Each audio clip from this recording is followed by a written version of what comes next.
नमस्कार, स्वागत है आपका सब कुछ यहाँ पर। मैं एक बहुत ही मजेदार कहानी लेकर आया हूं और यकीन मानिए अगर आप ये कहानी पूरी तरह सुनते हो तो आपकी जिंदगी बदल जाएगी। बिना देर किए शुरू करता हूं ये कहानी। एक राज्य में एक राजा था, बहुत बलशाली, बहुत गुणवान, धन धान से परिपूर्ण था वो। उसके पास बहुत सारे घोड़े थे, लेकिन उसमें से 4 घोड़े उसके खास थे। जंगली घोड़े थे, बहुत प्रिय थे राजा को। प्रॉब्लम यह थी कि राजा उन 4 घोड़ों को ट्रेन नहीं कर पा रहा था। वो चारों घोड़े राजा की बात नहीं सुनते थे, बात नहीं मानते थे, अपनी सवारी नहीं करने देते थे, लेकिन देखने में इतने आकर्षक थे कि राजा के वो चारों घोड़े प्यारे थे और राजा किसी भी कीमत पर उन्हें ट्रेन करना चाहता था और चाहता था उनकी सवारी ले और उनके पास हमेशा रहे। राजा के पास बहुत सारे ट्रेनर्स आते हैं, बहुत पैसे खर्च करता है राजा। ट्रेनर्स आते हैं, जाते हैं, कोशिश करते हैं सिखाने की, लेकिन जैसे ही कोई घोड़े की पीठ पर चढ़ता तो उन्हें फेंक देता था अपने पीठ के ऊपर से या लात मारता था। सारे ट्रेनर्स परेशान, राजा भी बहुत ही हैरान था कि इतने देश विदेश से ट्रेनर्स आ रहे हैं, इतने पैसे खर्च कर रहा हूं, फिर भी इन घोड़ों को कोई ट्रेन क्यों नहीं कर पा रहा है।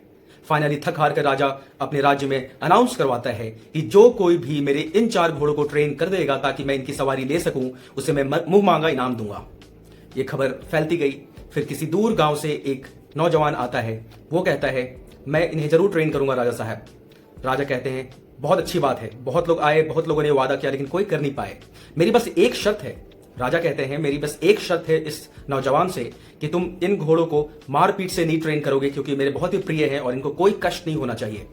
जो नौजवान ट्रेनर होता है वो राजा की शर्त मान जाता है, लेकिन कहता है राजा साहब मैं आपकी शर्त तो मान जाऊंगा, आपको भी मेरी 2 शर्त माननी पड़ेगी। राजा जी के पास कोई चॉइस नहीं थी, वो कहते हैं ठीक है बताओ अपनी शर्त। जो नौजवान ट्रेनर होता है वो कहता है पहली शर्त, इन 4 घोड़ों को मेरे पास अकेला छोड़ दो, इनके खान पान का, रहन सहन का, सबका ख्याल मैं रखूंगा। राजा साहब के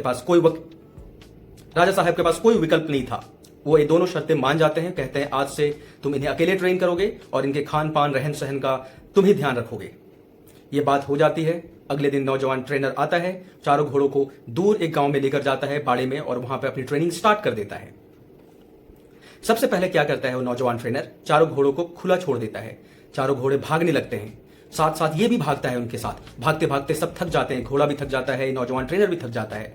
फाइनली जब उन्हें भूख प्यास लगती है घोड़ों को, तो नौजवान ट्रेनर उन्हें पानी पिलाता है, खाना खिलाता है, घोड़े खाते हैं, पीते हैं, लेकिन अभी भी उसकी पीठ की सवारी करने की कोशिश ये नौजवान ट्रेनर नहीं करता है। शाम में अगले दिन फिर से वही करता है, इनको खुला छोड़ देता है घोड़ों को, और जो ट्रेनर होता है वो खुद आगे आगे भागने लगता है। उस ट्रेनर को आगे आगे भागते हुए देखकर घोड़ा भी उछलने लगते हैं, वो भी आगे उसके पीछे पीछे भागने लगते हैं। बहुत दूर तक ये भागते हैं, थक हार के वापस आते हैं, फिर पानी पीते हैं, खाना खाते हैं। फिर ये ट्रेनिंग चलती रही। ये 1 महीने 2 महीने यही जो सीक्वेंस है, यही ट्रेनिंग का जो प्रोसेस है, ये चलता रहा। धीरे धीरे जब भी ये ट्रेनर भागता, जो नौजवान पुरुष था ये भागता, घोड़े उत्साहित हो जाते, वो भी इसके पीछे भागते, और जब इन्हें भूख लगती घोड़ों को तो ये खाना खिलाता, पानी पिलाता, जिससे इन दोनों के बीच में दोस्ती बन जाती है। और थोड़ा समय बीतने के बाद जब घोड़े कंफर्टेबल हो जाते हैं, इस नौजवान को अपना दोस्त समझने लगते हैं, तब धीरे धीरे करके एक एक करके उन सबके ऊपर सवारी करना शुरू करता है। और सवारी भी धीरे धीरे करता है, उसमें भी 1-2 महीने का टाइम लगाता है, और फाइनली 4 घोड़े ट्रेन हो जाते हैं। एक दिन राजा चुपके से देखने आता है कि मेरे घोड़ों की परवरिश सही हो रही है या नहीं, मेरे घोड़ों की ट्रेनिंग सही हो रही है या नहीं, वो जिंदा हैं भी या नहीं। ये देखने के लिए वो चुपके से आता है, तो देखता है कि सारे घोड़े इसके पीछे पीछे भाग रहे हैं और ये एक घोड़े की पीठ के ऊपर सवारी कर रहा है। ये देखकर राजा बहुत खुश होता है, वापस चला जाता है।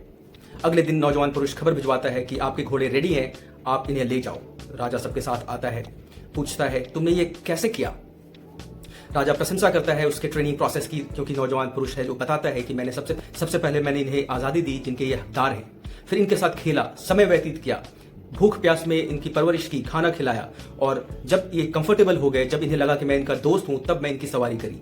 तो सबसे पहले जरूरी है कि आप सबसे पहले जरूरी है कि घोड़ों के साथ आप कंफर्टेबल हो, आप अपनापन का एहसास दिलाओ, और उसके बाद जब समय सही हो तब आप घोड़े की सवारी करो। राजा बहुत प्रशंसा करता है इसकी ट्रेनिंग प्रोसेस की, और खुश होकर उसे जो मनचाहा इनाम होता है, सोने, जेवरात, हीरे, पैसे देता है, और ट्रेनर वहां से खुश होकर चला जाता है। ये तो थी कहानी, लेकिन इस कहानी से हम सीखते क्या है ये बहुत इंपॉर्टेंट है, और जो इस वीडियो का मेन मुद्दा है वो अब आता है, तो आखिरी तक जरूर देखना। तो अभी तक मैं जिन 4 घोड़ों की बात कर रहा था, ये कोई असली के घोड़े नहीं है। ये 4 चीज वो इंपॉर्टेंट चीजें हैं जो आपको जिंदगी में आगे बढ़ने से रोक रहा है। ये 4 घोड़े आपके अंदर ही हैं, ये बेलगाम जंगली घोड़े आपके अंदर ही हैं। और कौन से हैं ये 4 घोड़े? चिंता, गुस्सा, घमंड और लालच। जी हां, चिंता, गुस्सा, घमंड और लालच, ये 4 जंगली घोड़े, बेलगाम घोड़े आपके मन में, आपके अंदर हैं, जिस पे आपको काबू करने की जरूरत है। जिसे आपको ट्रेन करने की जरूरत है। और ये ट्रेनर है, ये आपका मन है। अपने मन को ट्रेनर बनाओ और जो काम घोड़े, जंगली घोड़े हैं, इन पे काबू लाने की जरूरत है। कैसे? घोड़ा, चिंता। कहते हैं ना, चिंता चिता के समान है। चिंता से किसी का भला नहीं होता। चिंता करके आप किसी भी समस्या का समाधान नहीं निकाल सकते। चिंता होती है, अपने दिमाग पे काबू रखो, किसी और चीज में अपना ध्यान भटकाओ, ताकि जो सही परेशानी का जो कारण है उस पे आप फोकस कर सको, उस पे आप काम कर सको। केवल किसी खराब सिचुएशन के ऊपर चिंता करने से उस समस्या का समाधान नहीं निकलेगा। तो पहला जो बेलगाम घोड़ा है चिंता, इस पे आपको लगाम लगाने की जरूरत है। आपके अंदर है वो है क्रोध।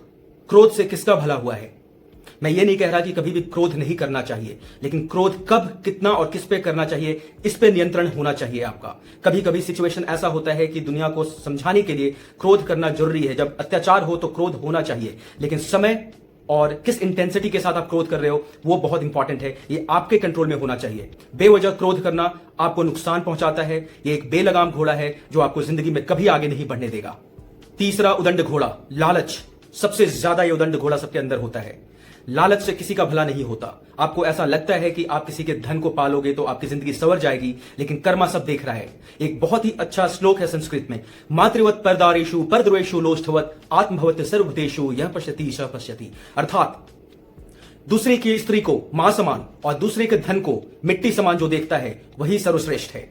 दूसरे के धन पे लालच कभी मत करो, परिश्रम करो। अपने मेहनत से कमाया हुआ धन का आनंद ही कुछ और है। तो जो लालच का घोड़ा है, बेलगाम घोड़ा है, इस पे काबू करना बहुत जरूरी है। और आखिरी बेलगाम घोड़ा है घमंड। घमंड सबके अंदर होता है। अहंकार ही है वो जो इंसान को डुबोता है।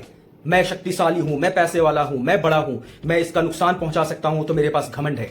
रहीम का एक बहुत ही अच्छा दोहा है, रहीमन देखन बड़े इनको लघु न दिए डारी, जहां काम आए सुई का करे तरवारी।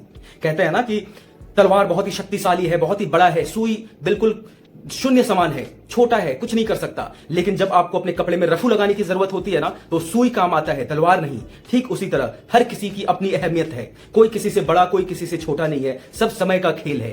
तो कभी भी आप ये मत समझो कि आप किसी से बड़े हो। कभी भी घमंड मत करो। ये चौथा बेलगाम घोड़ा जो घमंड का है, इस पे आपको नियंत्रण लाने की जरूरत है। और जिस दिन आपने इन चारों घोड़ों पे, बेलगाम घोड़ों पे नियंत्रण पा लिया, यकीन मानिए आपसे ज्यादा संतुष्ट और खुश इंसान इस दुनिया में कोई नहीं होगा।